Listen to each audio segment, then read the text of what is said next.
madaxweynaha dowladda federaalka Soomaaliya mudane Maxamed Cabdullaahi Farmaajo ayaa maanta ku wajahan magaalada Dhuusamareeb ee xarunta gobolka Galgaduud iyadoo qabanqaabada soo dhaweyntiisana ay halkaasi ka socoto wariyaheena Maxamed Cabdiweli Tooxow ayaa warkan goorraba inooga soo diray magaalada Dhuusamareeb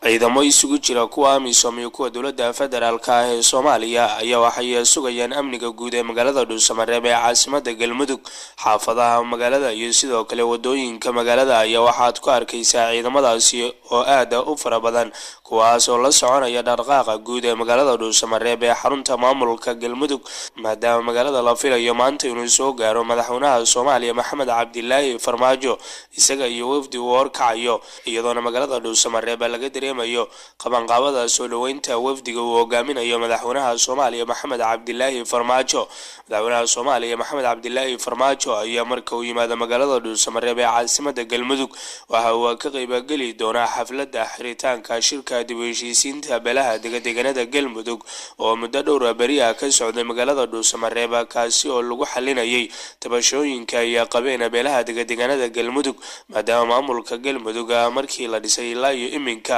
uu isagu ahaa mid uu ragaadiyay khilaafo kala duwan isla markaana u dhaxeeyay beelaha deegaanada maamulka Galmudug magaalada Dhuusamareeb ee xarunta maamulka Galmudug ayaa muddooyinkii ugu dambeeyay waxa ku soo qulqulayay wafuud ka kala socota dowladda federaalka ee Soomaaliya iyo sidoo kale beesha caalamka kuwaasi oo raba inay goobjoog ka noqdaan dhisitaanka maamulka Galmudug maadaama beelihii Galmudug ay ku sugan yihiin xarunta maamulka Galmudug ee Dhuusamareeb Maxamed Cabdiweli Tooxow idaacadda Kulmiye Dhuusamareeb ciidamada amisom ayaa saakay xirtay goobtii shalay lagu weeraray duleedka degmada Balcad ee gobolka Shabeellada Dhexe sida uu warkan ku faahfaahinayo wariyaheena Yunis Duraan Cali wararka ka imaanaya duleedka magaalada Muqdisho gaar ahaan deegaanka Caliyaalo hoos yimaada degmada Balcad ee gobolka Shabeellada Dhexe ayaa wararka ka imaanaya waxay sheegayaan in wadada ka soo baxda deegaanka ay ka timaada Balcad soonaada magaalada Muqdisho ay u xiran tahay ciidamada amisom gaar ahaan kuwa Burundi xirnaashiyaha wadadaasi ayaa waxay timid sida ay noo sheegeen goobjoogayaal ku sugan deegaanka kadib markii shalay deegaanka Caliyaalo qarax miina lagula eegtay ciidamadaasi koronyo ay la socdeen kana aanbabaxay Muqdisho qaraxa ayaa haleelay mid ka mid ah gawaarida dagaalka amisom waxaana ka dhashay khasaare dhimasho iyo dhaawac leh inkastoo aan lahayn tirada rasmiga ay wax ku noqotay ciidamada amisom ayaa saakala soo sheegaya inay wadadaasi ka wadaan baaritaano miina baaris ah una diidayaan gawaarida iyo dadka shacabka inay adeegsadaan dhinaca kale maalmo ka hor ayay ahayd markii shabaab ay jidka u galeen kolonyo ka tirsan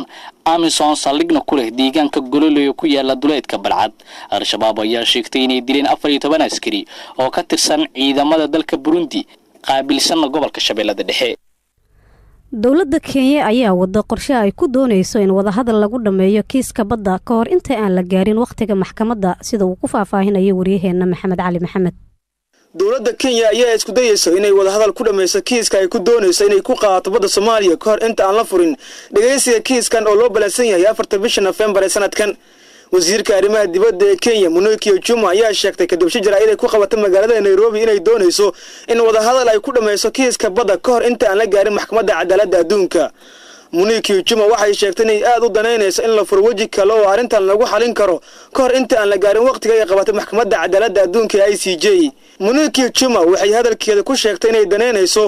in dib loo dhigo kiiska badda oo Soomaaliya ay ka dhaadhiciyaan inay aqbalaan in wada hadal lagu dhameeyo xaaladda taagan waa macquul in wada hadal waji kale ah aanu yeelano anaga iyo Soomaaliya si arrintan aan u dhameeyno ayay tiri wasiirka arrimaha dibadda ee Kenya qaramada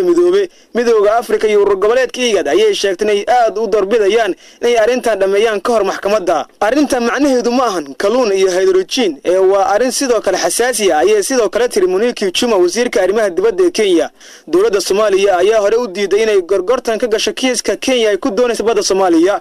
maxkamadda cadaaladda adduunka ee ICJ ayaa qorshuhu yahay in kiiskan ay dhageysato inta u dhaxaysa 4 ilaa 8 bisha November ee sanadkan waxaana dib loo dhigay kadib markii codsi uu ka yimid dowladda Kenya ayaa hadda haysato wax ka yar 50 cisho inay ku diyaarsato qareeno u doodo oo maxkamadda hortaga waad maasantahay Maxamed midowga Yurubna waxa ay dib u bilaabayaan dhismaha wadada isku xirta magaalooyinka Garowe iyo Gaalkacyo oo ay u joojiyeen musuqmaasuq lagu eedeeyay maamulka Puntland. Cumar Maxamed Soomane ayaa faahfaahinaya qodobkan. maamulka dowlad goboleedka Soomaaliyeed ee Puntland ayaa mar kale xaqiijiyay in midowga Yurub uu dib u bilaabi doono dhismaha wadada isku xidha magaalooyinka Garowe iyo Gaalkacyo oo bishii Sebtembar ee sanadkii 2018 loo joojiyay kadib markii ay soo baxeen eedo ku saabsan in la musuqmaasuqay dhaqaalaha loogu talagalay dhismaha wadada. waxaana eedda dusha laga saaray hay-adda wadooyinka Puntland ee BHA. afhayeenka madaxtooyada Puntland Jaamac Yuusuf Dabarani oo ka warbixinayay kulan dhexmaray madaxweyne Saciid Cabdullaahi Dani iyo safiirka midowga Yurub ee Soomaaliya Nicholas Berlinga Martin waxa uu xaqiijiyay in mar kale uu midowga Yurub ballan qaaday dib u bilaabida mashruuca istaagay ee dhismaha wadada isku xidha Garowe iyo Gaalkacyo. madaxweynaha dowladda Puntland mudane Saciid Cabdullaahi Dani waxa uu kulan la qaatay ergeyga midowga Yurub u qaabilsan arrimaha Soomaaliya Ambassador Nicholas Martinez. kulanka uu goobjoog ahaa madaxweyne ku-xigeenka dowladda mudane Axmed Cilmi Cismaan Karaash waxa looga hadlay mashaariicda midowga Yurub uu ka hirgeliyay kana wado Puntland waxaana si aad looga hadlay arinta wadada Gaalkacyo oo midowga Yurub uu sheegay in arintaasi dhaqso wax ka qaban doonaan. uu sheegay ergeygu sidii loo dhameystirayo wadadaasina ay dhaqso uga shaqayn doonaan. mashruuca dhismaha Garowe iyo Gaalkacyo waxaa la daafuray 12 bishii Maarso 2015 waxaana xilligaasi la shaaciyay inuu ku baxayo lacag gaaraysa 20 milyan oo dollarka Mareykanka. waxaana taasi 18 ka mid lacagtaasi ay bixinayso midowga Yurub halka 3 milyan oo kalena la sheegay in dowladda Jarmalka ay ku deeqayso dhismaha wadada Garowe iyo Gaalkacyo. madaxweynihii hore ee Puntland Cabdulle Maxamed Cali Gaas oo ay weerinayeen safiirada midowga Yurub iyo Jarmalka isla markaa xilliga qaabilsanaa Soomaaliya Michel Garveno da Urso iyo Andres Bashtak ayaa maalintaasi ballan qaaday in xukuumaddiisa ay ka go'an tahay fulinta mashruucaasi. balse qoraal 5 bishii Sebtembar 2018 ka soo baxay safaaradda Jarmalka ee magaalada Nairobi ayaa lagu shaaciyay in la joojiyay mashruuca kadib markii ay musuqmaasuqday hay-adda wadooyinka Puntland ee BHA. hayeeshee dowladda Jarmalka ayaa mar kale 7 bishii Abriil ee sanadkan sheegtay in dib loo bilaabi doono dayactirka iyo dhismaha wadada Garowe iyo Gaalkacyo kadib kulan dhexmaray safiirka dalka Jarmalka ee Soomaaliya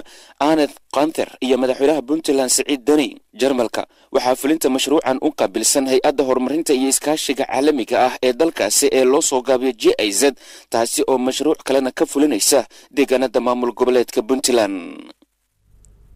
ciidamada 14 Oktoobar ee ku sugan magaalada Marke ee xarunta gobolka Shabeellada Hoose ayaa la sheegay in xalay ilaa iyo saaka ay howlgallo ka wadaan duleedka magaalada Marka kadib markii qarax miino lala eegtay shalay gelinkii dambe mas'uuliyiin ka tirsan maamulka gobolka iyo kan degmada Qoryooley. qaraxaasi ayaa waxaa ku geeriyooday inta la xaqiijiyay 3 askari oo ilaalo u ahayd xubnaha maamulka degmada Qoryooley ee lagu weeraray tuulada Abikarow oo ku taala duleedka magaalada Shalambood ee gobolka Shabeellada Hoose. weerarka ayaa waxaa ku dhaawacmay gudoomiye ku-xigeenka amniga degmada Qoryooley Cabdi Axmed xogayaha degmadaasi iyo wariye la socday sida la sheegay. howlgalka ay wadaan ciidamada xoogga ayaa la sheegay in lagu baadigoobayo dadkii falkaasi ka dambeeyay iyo guud ahaan in la adkeeyo ammaanka magaalada Marka iyo duleedkeeda. mas-uuliyiinta dhaawac uu ka soo gaaray qaraxa miinada ee lala eegtay shalay ayaa waxaa loo soo qaaday magaalada Muqdisho ee caasimadda Soomaaliya si loogu dabiibo xaaladooda.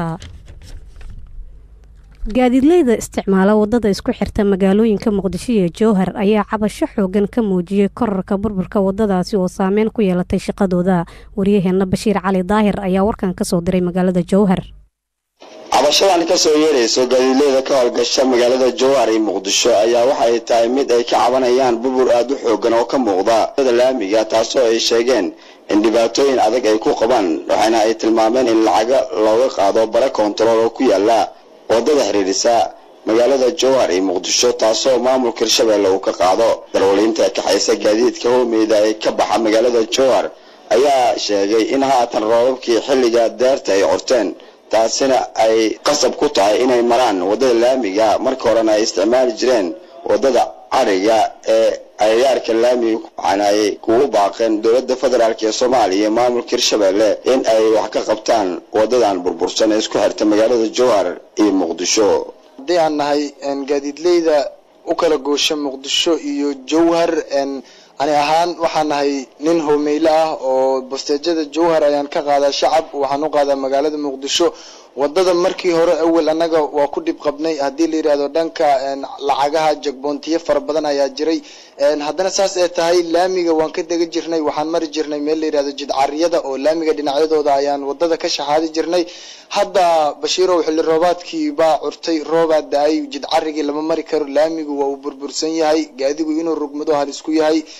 wallahi wax hadda aan u jeedno oo aan maamulka Hirshabeelle ama dawladda dhexe oo wadadan wax ka qabanaya ama isku xil saaray ma jirto kaliya in qoonda lagu fiirsado oo jagboonti heblow lacag intaas dhig lagu yiraahdo boonaan diibnaa lacagan diibnaa anaga hadeenu nahay gaadiidle cabasho aad u xoogan ayaan ka muujinaynaa wadadan cid wax ka qabanaysa malahan maamulka Hirshabeelle horay ayaa loogu dhagax dhigay oo ra'iisul wasaare Khayre laba mar oo meeshan yimid dhagax dhigeedii Shabeellada hoose hadda way socotaa oo gabagabay ku dhowdaa laakiin Shabeellaha dhexe iyo Muqdisho wax hadda la wixiyay anaga ma arag mana u jeedno mana ka filayno in meeshan wada laga dhiso waxaan dawladda iyo maamulka Hirshabeelle ka codsanaynaa in cabashadan ay wax ka qabtaan maadaama aan nahay gaadiidleedii isaga kala gooshay Muqdisho iyo Jowhar maan markii ugu horeysay cabasho ay ka soo yeerto darawaliinta ka xaysa gaadiidka ka howlgala magaalada Jowhar iyo Muqdisho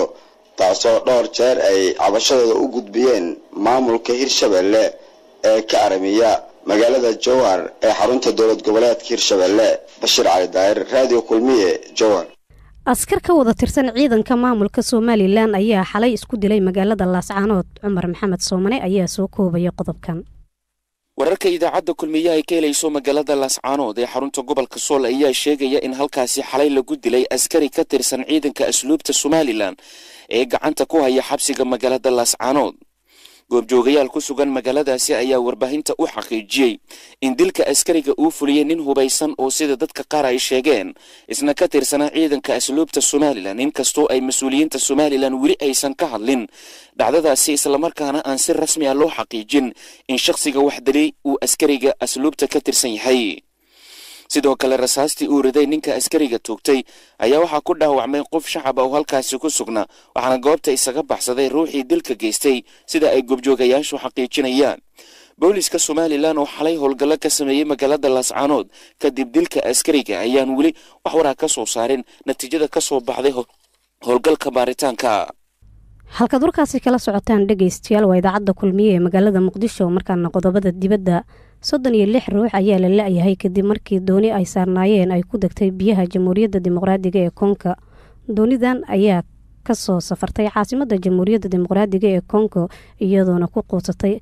quusatay habeennimadii Axaddii meel 100 kiiloomitir u jirta bartamaha magaalada 76 ruux ayaa la badbaadiyay sida ay booliska ku soo qoreen bartooda Twitter-ka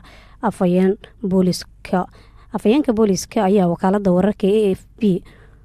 u sheegay in aan la garanayn sababta ka dambeysa shilkan gaadiidka adeegsada haraha iyo webiyada ayaa inta badan adeegsada Jamhuuriyadda Kongo halkaasi oo marin xoogan u ah fuqarada balse shilalka Jamhuuriyadda Kongo ay caan ku tahay ayaa ah in aan maraakiib loogu talagalay in ay wax badbaadiyaan aysan lahayn dalkaasi shilalka ugu badan ayaa ka imaada rakaabka oo aanan haysan agab ku filan oo naftooda ay ku badbaadiyaan sida jaakadaha wax badbaadiyay iyo in inta badan ay dadka aysan aqoonin dabaasha ugu dambeyntiina ra'iisul wasaaraha dalka UK Boris Johnson ayaa madaxweynaha guddiga midowga Yurub u sheegay maanta oo Isniina in aan dib looga dhicinin waqtiga kama dambaysta ah ee UK loo qabtay in ay ka baxdo midowga taasi oo ah 31 bisha Oktoobar aqalka looga aramiyo dalka Britain ayaa sheegay in Mr Johnson uu doonayo in uu badbaadiyo heshiiska marka la gaaro 18 bisha Oktoobar